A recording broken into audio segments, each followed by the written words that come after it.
Hello everybody and welcome to another Doomer update. The quick synopsis for those that watched the first 30 seconds. Antarctic ice extent reached its second lowest point in modern record. Arctic ice extent is currently at 9th lowest on record, and Arctic ice volume is looking pretty bad. Also, there was a fire in Texas burning, if you haven't heard, that's burned over 1.5 million acres, a record for Texas. And people like Peter Carter, who some of you may know, have been posting about how methane is being emitted in larger quantities from the shelves in the Arctic. So let's unpack a few of those things really quick. Here we're looking at Arctic thickness on HiCom, and I'm going to bounce between a few things that I will link here. You can see, and for those of you who are new to the channel, first of all, welcome. There's a scale on the right here that'll show you thickness of the ice from 1 meter all the way up to 5 meters in red. So the purplish blue is less than a meter thick. You can see a lot of the Arctic ice is less than a meter thick. Relatively the same shape and size as other years, but what's more concerning is this empty part here and the lack of thickness. So in a general speaking sense, when there's not as much ice in the Arctic, it weakens the jet stream. It makes it loopy. It makes it look like this. A lot of loops, a lot of different. It's supposed to be one cohesive circle, and it's got all these dips and bumps. So why is that important? Well, those dips and bumps transport Arctic air places that it shouldn't be. It pushes warm air up into the Arctic, which prevents ice from forming. It can create melt. So if you follow this pattern right here of the jet and you switch to temperature, you'll see that a lot of this is 40 degrees Fahrenheit, about 4 degrees Celsius, a lot warmer than it should be air temperature wise, whereas the Arctic nearby is negative 40 Celsius. So we're seeing a lot of warm air, and we're seeing a lot of warm water through the North Atlantic currents being pushed up and into the Arctic. And you can see that through the different projections, satellite projections of thickness. So here, this is the Danish, zoom out, Danish Meteorological Institute's ice thickness satellite. It's relatively similar to the United States Navy HiCom, which is this one. And I'll link all these as I usually do. But you can see here, same scale, by the way, of color. So the purplish ice is about a meter thick. The really thick ice is in the red. So you can see there's no sea ice around Svalbard. This is the Fram Strait. And it's going to be very easy for this thick ice to filter out in the coming summer months. So this is the Davis Strait right here. The thickest ice in Greenland is going to break up, and it's basically just going to go like that and go around either side and melt out in the summer. And that's coming up in a few months. Now, the thickest ice usually adheres right here along what are called the Queen Elizabeth Islands. And in recent years, it's been one solid thick red mass. So it's good that there's still some thick ice, but it's bad that it's broken up like this and it's not really on the coast, because that warm current has been circling all the way around and preventing ice from thickening, breaking it up in certain places. So not really great news. This line here is more concerning to me than extent, because this low volume, usually you can see some of the, so 2004 to 2013 is in these lines right here. And we don't even use 80s and 90s because it's way thicker. So you can see people ask about, I want to see 2012. Well, it's included in this data. So you can see that the last few years have all been lower in ice volume for the refreeze season of winter in the Arctic.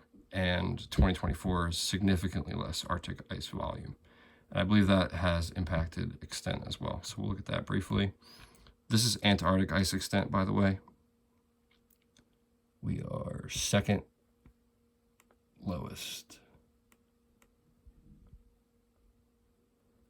Right there. So we didn't hit a BOE in the Antarctic this year, and we should all, I guess, do a little celebratory dance about that. Celebratory. But it's not much to celebrate when you look at. So 2023, the year before, you can see in April is when it hit its record low, and there's a dramatic, when you zoom out this way, there's a dramatic departure from what the ice usually does. And I fear this year, 2024 is going to do the same thing. See how that ice already started kind of tapering off? It's so we could see a new record low for Antarctic ice in April the same way we did last year, but that remains to be seen. When you look at the Arctic, we are presently 9th lowest. We were 8th lowest yesterday. Now we're 9th. And this isn't really great to me because when you start incorporating other years of Arctic extent thickness data, that 2000, 2001, 2002, 2003, we have dramatically less extent, save for a few years. Even 2012, the big year where we almost lost it all, we have a lot to make up, and it's a lot of these years statistically decline between the beginning of March and the middle of March. So I guess this would be a good time to tell anybody to subscribe to the channel if you haven't.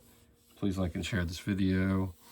It's totally free, and we're closing in on 300 subscribers, so that's a cool milestone to hit.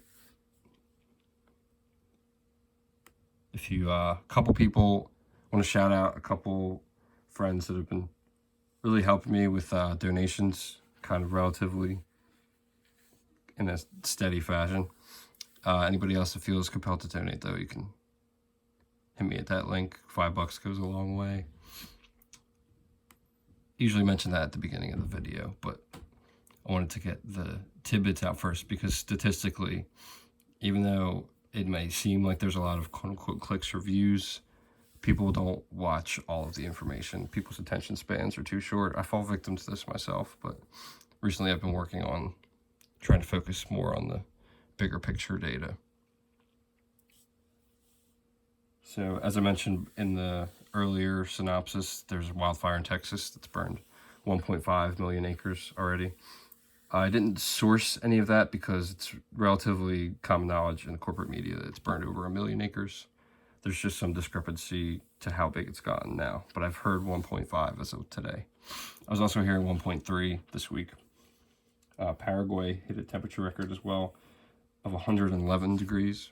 So we're already seeing a lot of temperature extremes in different parts of the world. And you could even see just generally, right now it's pretty warm in Africa in the 90s.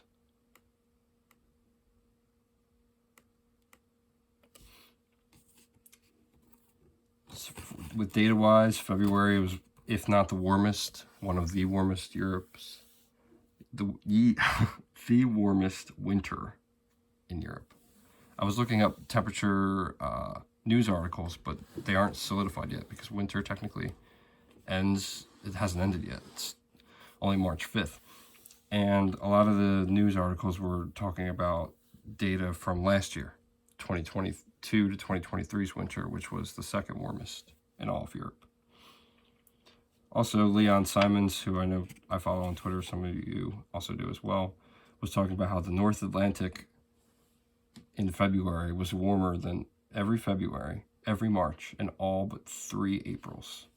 And it hit a record at one point 365 days ago and has been above that temperature for the last 365 days. So pretty stark warnings of what's to come for summer.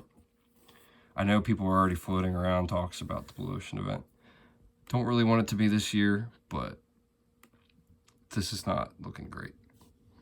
So stay tuned for more updates. Try to do these at least once a month. That's been, with how busy work and life and crushing debt have been, that's basically what I've been able to do. So thank you all for sticking around. Thank you for the support. Really appreciate it. Really means a lot. Have a little bit of an allergy, sinus stuff, so my voice is stuffed up, but it means a lot that you checked out all of this to anybody that's watching. So thank you. Look forward to more Doomer updates, and don't forget to subscribe and like the video, share it to a couple friends, any Doomers that are interested, and we'll talk soon.